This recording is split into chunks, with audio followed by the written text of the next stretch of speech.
Hello guys, તો હું છું દેવાંશી બારોટ, તમારી એક સ્ટુડન્ટ ટાઈપની છોકરી. તો આજે અમારી સ્કૂલમાં એક એક્ટિવિટી આપી હતી. તો એમાં છે જાતે સ્ટોરી ઇંગ્લિશમાં બનાવવાની. તો અમને ક્લબમાંથી આપી હતી. ક્લબ એટલે એટલે રૂમ હોય, એમાં એક્ટિવિટી કરાવે. તો લિટરેરી ક્લબમાં સ્ટોરી બનાવવાનું, ઇંગ્લિશ શીખવાડે, એક્ટિવિટી કરાવે.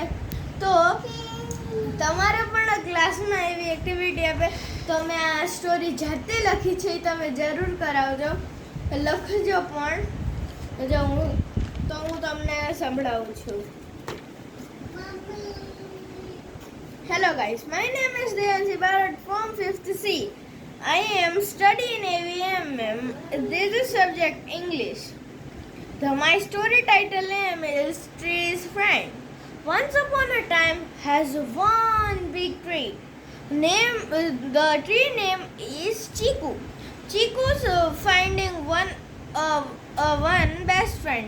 They are very crying because Chiku's not any friend. Chiku looked one plant. Plant name is Suri. Plant name is Suri. So Suri is also. Suri is not anyone friend. So Chiku asked Suri, "Hey, hello." Suri before thinking, "Who is this?" Say me hello. Then they say, "Hello, what is your name?" So Chiku say, "Hello, my name is Chiku." And Chiku ask, "What is your name?" So plant say, "My name is Suri." They are talking with us. After 5 days, they made a best friend. The moral of the story is the best friend is very important. આ વાર્તાને હું હવે તમને આખી ગુજરાતીમાં સમજાવીશ. સો તમને જો આ સારી લાગે તો તમે આ પ્લીઝ તમારા મેમને બતાવજો, લખજો અને કહેજો. તો જો એક દિવસ એક ઝાડવું હતું, એનું નામ ચીકુ હતું. એ બહુ જ મોટું હતું, એ બહુ જ રોતું હતું.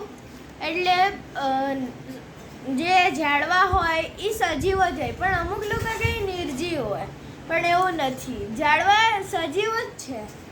તો એ એના એક ફ્રેન્ડને, મિત્રને ગોતે છે. એનું કોઈ પણ મિત્ર નથી, બહુ જ રોવે છે. પછી તેને એક નાનું વૃક્ષ એટલે છોડ દેખાણું. છોડનું નામ હતું સૂરી. તો સૂરી પણ સેમ જ હતો, એનો પણ એક કઈ ફ્રેન્ડ નહોતું.